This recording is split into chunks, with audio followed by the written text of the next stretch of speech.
Muy buenas tardes, amigos de todo el país. Bienvenidos nuevamente a Rumbo de la Tarde, aquí por la 98.5 FM. Soy Miguel Guerrero y como siempre me creo en la inicial obligación de comenzar este programa agradeciéndole su atenta atención día tras día, de lunes a viernes, a partir de esta hora, desde que tuvimos el privilegio de poder formar parte de este elenco aquí en Rumba 98.5, Rumba de la Tarde. Miren, yo creo que tal vez pudo haber llegado, puede haber llegado el momento en que el país se imponga una tarea que yo entiendo que es fundamental para el presente y el futuro de la democracia y del sistema político mismo de la República Dominicana. Y que hemos visto en esta campaña electoral todos los estragos que esa práctica puede causar y desbalancear los procesos electorales en favor de un candidato que tenga más acceso al uso de dinero, cualquiera que sea la procedencia de ese dinero. Bueno, todo el mundo sabe que el candidato a la reelección, el actual presidente Luis Abinader, tiene una ventaja enorme, insuperable, sobre todos sus contrincantes, debido al uso de dinero público, evidentemente en campaña electoral. Y no estoy diciendo que es un dinero público eh, que se pueda que no se puede identificar, porque a pesar de que no es un dinero que ha sido extraído de las arcas con ese propósito, de las arcas nacionales, pero sí es un dinero que se emplea para uso no previamente pactado en el presupuesto de la República. Por ejemplo, el gasto de publicidad en exceso. Y todo el mundo sabe que el gasto de publicidad no está dirigido y no está diseñado para resaltar o exaltar valores de la sociedad dominicana, valores que necesita esta sociedad para afianzar los logros que ha tenido ahora, muchos o pocos, hasta ahora, en la construcción de un sistema democrático que sea fiable, que sea duradero y perdurable, proyectado hacia el futuro. Por ejemplo, yo no he visto un solo anuncio oficial que diga pague sus impuestos a tiempo.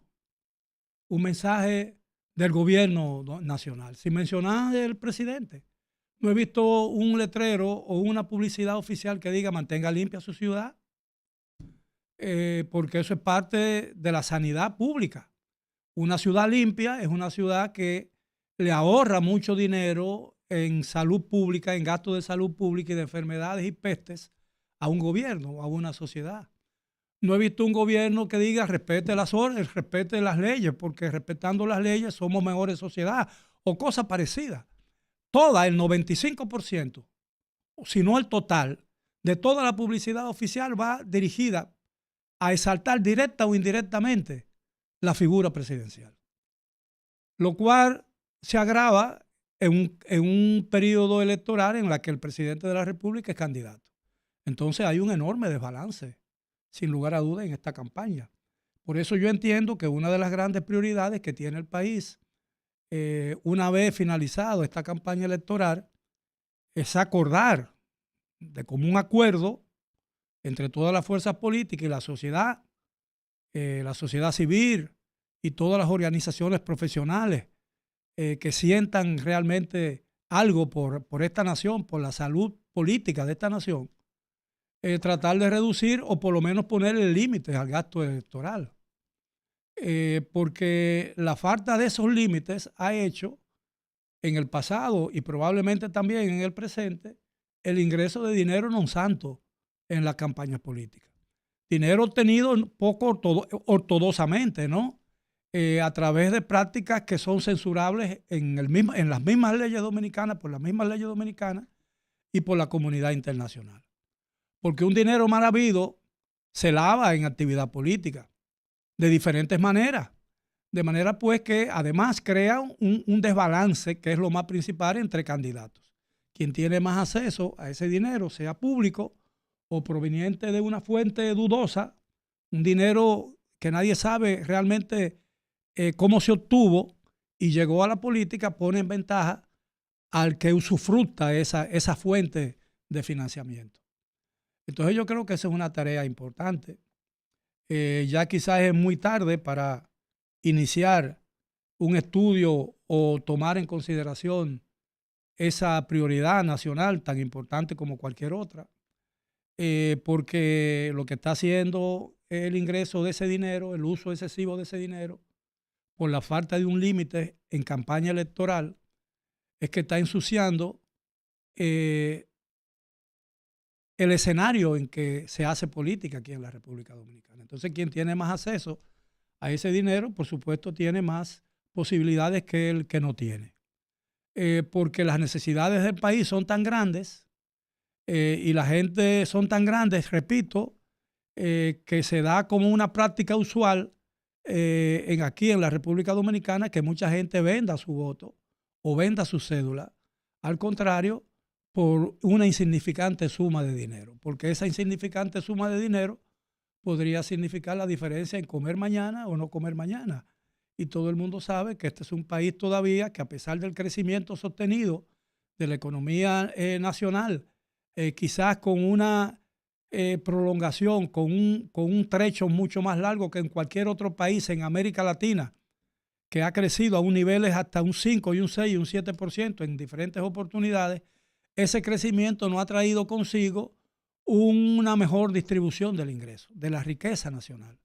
Y todo lo contrario, lo que ha traído con él, ese crecimiento ha sido un periodo nuevo de acumulación. Es decir, hoy en día hay más personas más ricas y más personas paradójicamente más pobres, ¿no? Y hay una clase media que, por efecto de la inflación y del encarecimiento de la vida, en todos los sentidos, se está empobreciendo. Entonces vemos muchos profesionales que antes tenían vehículos, ya no lo tienen. Gente que ha tenido que desprenderse de un activo importante de su vida, un bien, incluso un bien familiar, para poder sostenerse. Y eso lo vemos a diario y eso no es una noticia inocultable, porque eso está a los ojos de todo el mundo. Entonces yo creo que eso es una tarea fundamental aquí en la República Dominicana. Y yo lo digo porque, por ejemplo, para que ustedes tengan una idea, aquí ha habido candidatos que han dicho que la obtención de un puesto en el Congreso le ha costado 500 millones de pesos. Bueno, es una fortuna, 500 millones de pesos. Es una fortuna que, si durara 50 años en ese puesto obtenido con una inversión de 500 millones de pesos, estamos hablando de 12 periodos constitucionales, difícilmente llenaría con su salario e incluso con los privilegios adicionales que tiene un puesto en el Congreso para recuperar o equilibrar lo que gastó o recuperar lo que gastó en campaña. Entonces, es evidente que cuando una gente para conseguir una regiduría en cualquier ayuntamiento, por más grande que sea, de Santiago o de Santo Domingo, del Distrito Nacional, tiene que buscar 30 o 25 millones de pesos para financiar una campaña, todo el mundo sabe que anda detrás de otra cosa, no solamente de un concejal.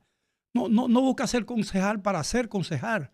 Y yo digo concejal porque ya no son regidores, porque antes se justificaba lo de regidor cuando eran síndicos, pero ahora cambió toda la nomenclatura de los ayuntamientos. Se supone ahora que los regidores son concejales en el ayuntamiento. Entonces, un concejal o un regidor gasta una enorme cantidad de dinero que posiblemente tiene que buscarlo en sitios no muy santos, no solamente para ser concejal y poder tomar medidas y ayudar a su comunidad a prosperar y a conseguir lo que siempre ha anhelado su comunidad. Y no descarto la posibilidad, y no quiero juzgar a inocentes por esto que estoy diciendo, no descarte la posibilidad de que muchos de esos lo hagan realmente por eso, por el interés de servirle a su comunidad.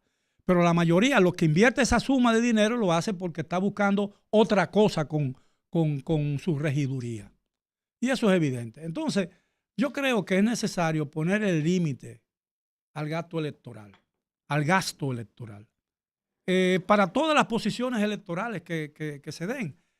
Yo recuerdo, para que ustedes vean la importancia de lo que yo le estoy diciendo, y quiero volver hasta un poco atrás con el asunto de aquel que dijo que una posición en el Congreso le había costado 500 millones de pesos.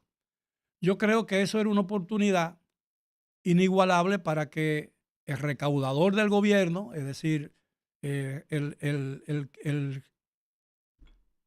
que impone o el que cobra los impuestos establecidos por las leyes dominicanas, es decir, la Dirección General de Impuestos Internos, indagar a una oposición, porque si usted vive en los Estados Unidos, en Inglaterra, en España o en Francia, y usted tiene un puesto en el gobierno que gana, por ejemplo, 5.000 euros al mes, que es un buen dinero, pero no suficiente para uno tener un avión o tener un yate.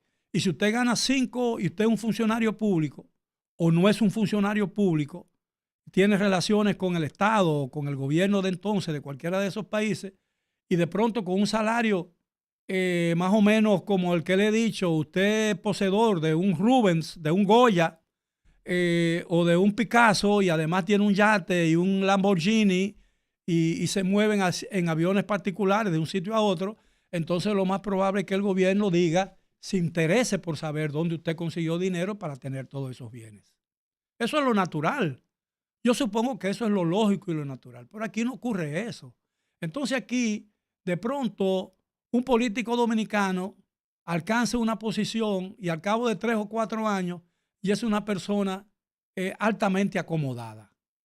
Cuando uno bien sabe que esos salarios del Estado para una familia promedio en la República Dominicana apenas alcanza para tenerlos en un colegio de mediana categoría, por los salarios que aquí se viven, que aquí se ganan.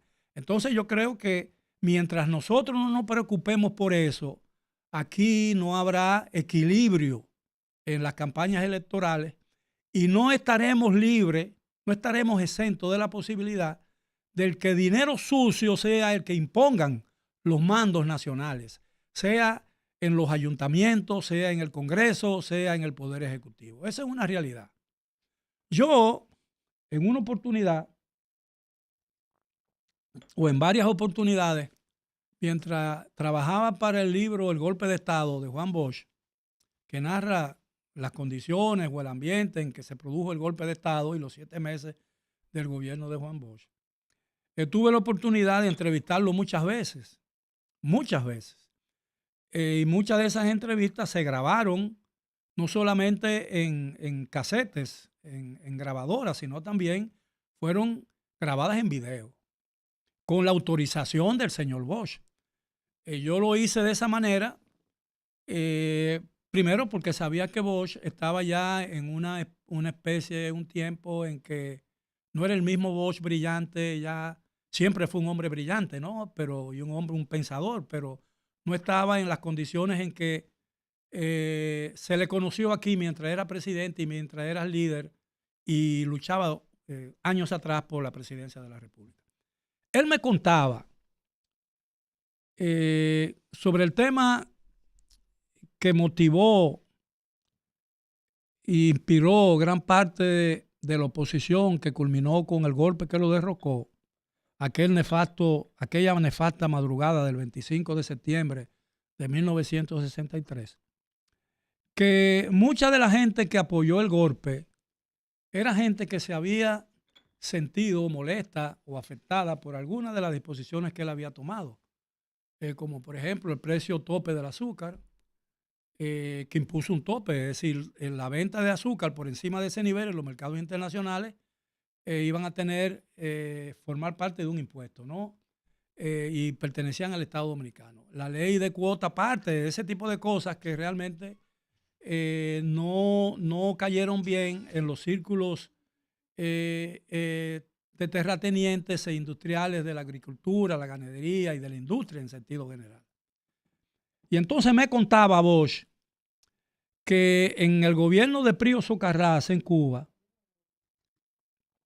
a comienzos de los años 40, el presidente cubano, que él lo conocía muy bien porque se dice que había sido su asesor o lo había asesorado en algunos aspectos de la vida política cubana, había designado como su principal recaudador, es decir, como jefe de impuestos internos en Cuba, a uno de los hombres más ricos de Cuba, de ese entonces. Y que ese hombre, cuando un colega empresario le presentaba su declaración de bienes y su ganancia del año, cuando hacía su declaración formal de impuestos, él lo llamaba y le decía, mira, yo sé muy bien lo que tú tienes. Eso no puede ser. Y entonces yo le pregunté a Bosch que por qué él no intentó hacer algo parecido, ¿no? Él me dijo, me dio dos razones. La primera, que no tuvo tiempo para eso, que posiblemente si se analiza con frialdad, a lo mejor no le faltaba razón. Y la otra tenía que ver con el hecho de que, según él, de que la sociedad dominicana, y en eso estoy totalmente de acuerdo con él, con lo que me dijo, no estaba preparado para una medida de esa naturaleza. Porque aquí era una sociedad muy desigual, como sigue siéndola, pero mucho más desigual entonces que ahora, y era imposible aceptar por los grupos de poder que tenían más influencia que un gobierno endeble como el suyo, que había llegado con una posición tan alta de la oligarquía dominicana y incluso de la Iglesia Católica, que era el verdadero poder o uno de los verdaderos poderes de entonces en la República Dominicana, no estaban preparadas para aceptar eso como una necesidad nacional. Eso es cierto, parcialmente es cierto. Lo cierto también es que Bosch fue un incomprendido, y eso yo le doy la razón y lo admito, y eso se ve en la declaración. Acepté su declaración como muy válida por eso, pero él también incomprendió una sociedad de la que se había desarraigado desde hace mucho tiempo, porque la sociedad que Bosch dejó cuando se asiló, cuando se fue al extranjero, a finales de los años 30, no recuerdo exactamente ahora, y en la época en que regresó, después de la muerte de Trujillo, 20 o 25, casi 30 años después, más de 25 años después, era una sociedad totalmente diferente a la que le eligió como presidente de la República. Entonces se daba el curioso caso de que Bosch incomprendía una sociedad que no era capaz de comprenderlo a él tampoco. Entonces, en ese juego tan difícil, era muy complicado, tremendamente complicado, aspirar a tomar decisiones para las cuales esta sociedad no estaba preparada. Por eso no hubo una reforma agraria, por eso no hubo muchísimas cosas que el país necesitaba con urgencia. Y todavía sabemos que muchos años después, en el regreso de Balaguer en el 1978, 86, perdón, en su último periodo de 10 años, no de los 12 primeros, Balaguer intentó una reforma agraria. Creo que fue al final de la primera, ¿no? De los 12 años, no recuerdo ahora exactamente. Promulgó un código de leyes agrarias que todavía en este país serían o son medidas de carácter revolucionario para el nivel de desarrollo y para el nivel que existe, social que existe en la República Dominicana.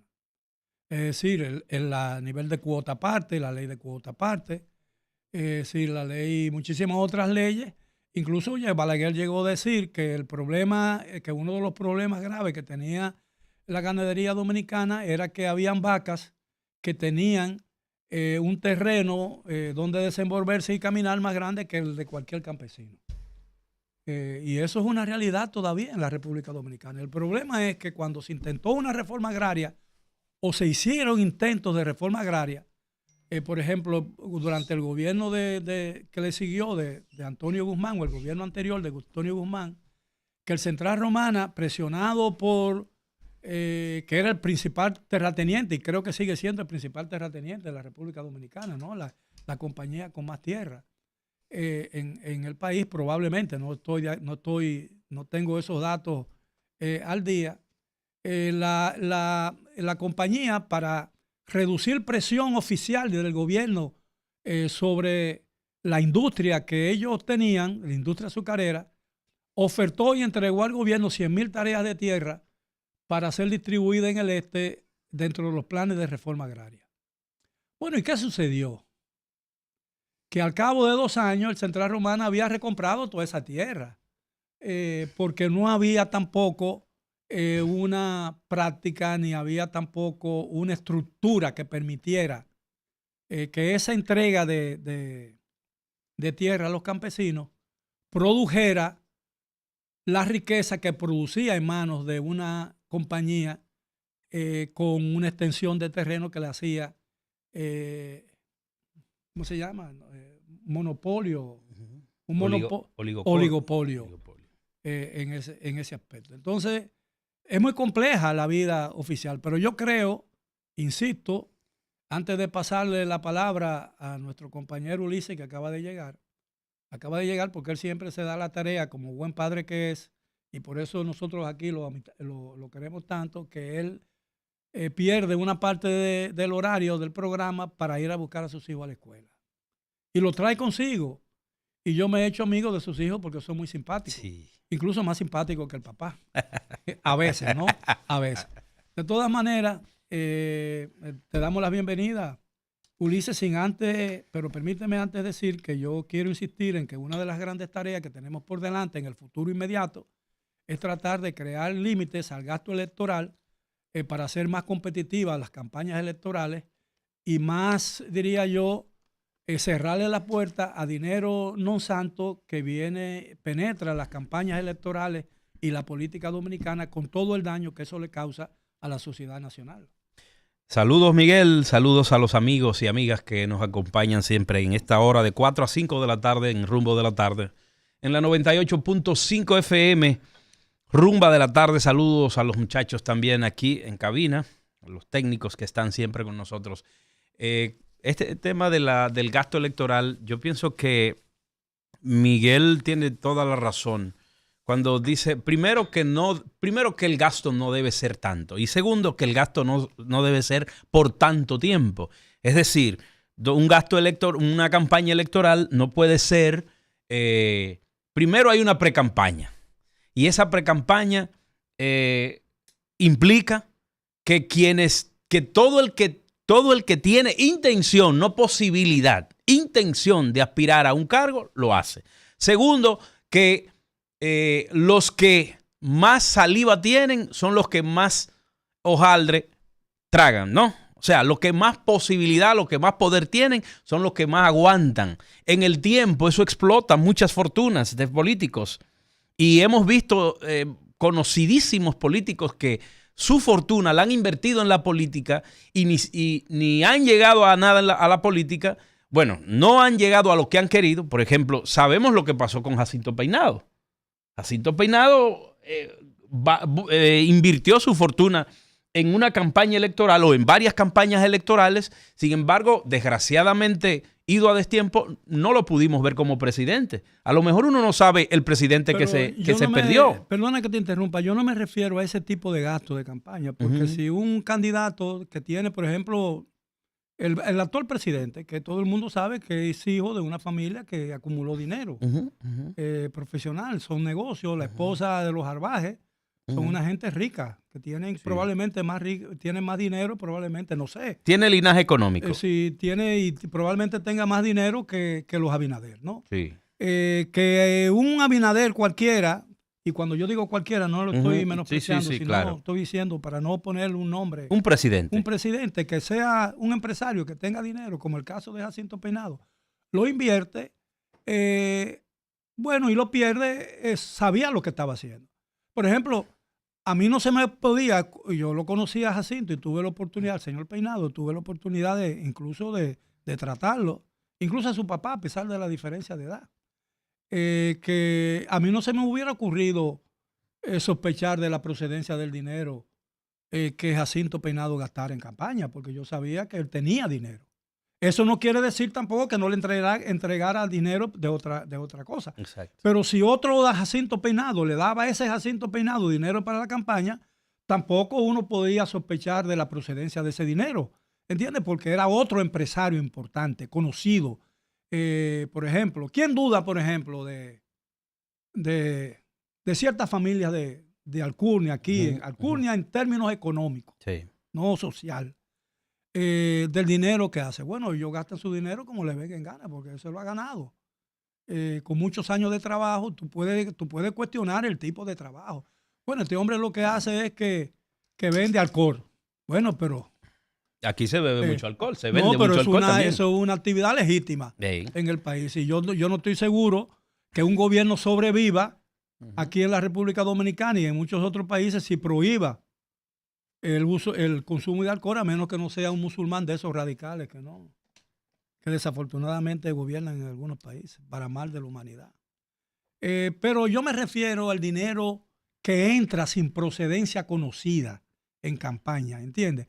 Y que de pronto un individuo que tú sabes que no tiene ni siquiera para pagar un buen colegio a su hijo, de pronto hace una exhibición de gasto político electoral que tú estás obligado a preguntarte de dónde salió ese dinero. A ese dinero es que yo me refiero. Sí, esa iba a ser la segunda parte de mi comentario, porque entiendo que el mismo tiempo que se dedica a la pre-campaña y a la campaña también es un tiempo demasiado largo, lo que implica una mayor inversión, una mayor disposición de recursos para ello.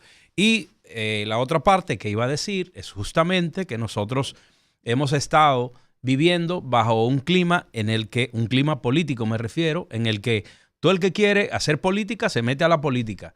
Todo el que quiere, o el que tiene 2 pesos, o el que ha conseguido 2 pesos, sencillamente se mete a la política. Y con el pretexto de ayudar, pues muchas veces se asumen con esa persona compromisos que muchas veces no se pueden desligar. Me pareció bastante directo el presidente en el día de ayer, en la semanal, que la realizó en el día de ayer, porque el lunes fue día de fiesta, la pasó para el martes. Ahí se le cuestionaba sobre el uso que hizo en un momento determinado de un aeroplano, a un helicóptero específicamente, de una persona que está siendo investigada por lavado de activos. Y él dijo, bueno, yo usaba unos servicios de una compañía privada y el helicóptero que a mí se me había asignado para ese servicio se dañó y esa misma compañía me envió ese helicóptero y resultó que ese helicóptero era de esa persona. Pero la cosa no se queda ahí. Él dijo, pues dígame una cosa, ¿dónde está esa persona? Esa persona está siendo investigada en este momento, está siendo procesada judicialmente. Esa es la diferencia de algunos políticos que en vez de sin poder desligarse, lo único que hacen es que se quedan de brazos cruzados y no permiten que se investiguen, ni siquiera. Pero bueno, esa parte que dice Miguel es tan importante. ¿Por qué? Porque si existiera el verdadero control en la política o en el ejercicio político en el país, aquí no se dieran incursión de esa naturaleza. Aquí no estuvieran los políticos siendo apoyados financieramente por gente de sectores oscuros o non santos, como mismo decía don Miguel. Y la ley electoral a eso es que tiene que encaminarse. O sea, usted tiene que transparentar todo lo que a usted le llega para invertir en la política, en su campaña electoral. De ninguna manera eso va a repararse o eso va a dejar de existir hasta que no exista la voluntad política. Hasta que en esa misma ley electoral y en esa misma ley de partidos políticos se consigne que todo el dinero que entre a la actividad política, sea cual sea, campaña electoral, formación de los miembros del partido y de los dirigentes del partido, también las mismas obligaciones de los partidos políticos como tal, o sea, que tienen que pagar un local, que tienen que invertir en el inmueble del local, o sea, todo eso, en los muebles, perdón, todo eso tiene que estar transparentado en esa ley electoral y en esa ley de partidos políticos, porque no se lo podemos dejar a que la sociedad lo denuncie o a que ese fiscal o esa fiscal que esté de turno, me refiero a la procuradora, pueda investigar si ha habido dinero del sector oscuro. De manera que eso también tiene que estar consignado en la ley, que lo trata, pero muy por encima. La ley electoral, Miguel, lo que establece son los tiempos de campaña, son los topes de campaña, o sea, de dinero que se deben invertir, por por escalafón. O sea, el regidor, el diputado, el senador. pero eso fíjate sí, que no hay pero eso una- va más allá de eso. Pero no hay una rendición de cuenta diáfana ni transparente que no permite realmente determinar cuánto dinero se usó en cada campaña determinada. Perdón, antes de irnos a la pausa, Miguel, yo no recuerdo el primer partido político que haya dado a conocer un informe de ingresos y egresos públicamente. No lo conozco. En los Estados Unidos, toda donación o toda colaboración por encima de $2,000 en la principal economía del mundo tiene que ser registrada y tiene que ser nominada. Es decir, yo no le puedo dar, si yo fuera, por ejemplo, Bill Gates, por ejemplo, ojalá, Dios mío, no se le pudiera dar, por ejemplo, $2 millones a un candidato si no lo declaro. Exacto. ¿Entiendes? No es que está prohibido, Sí, no. sí, Es que tiene que declararse. Sí. Bueno, vamos a hacer una breve pausa. Yo tengo una pregunta que me gustaría que algún abogado importante o algunos abogados me dieran su opinión, porque al leerlo hoy en los periódicos de la tarde, en los periódicos digitales, esta tarde, me quedé asombrado y realmente pasmado porque no sabía que eso era posible en esta sociedad. Regresamos después de la pausa.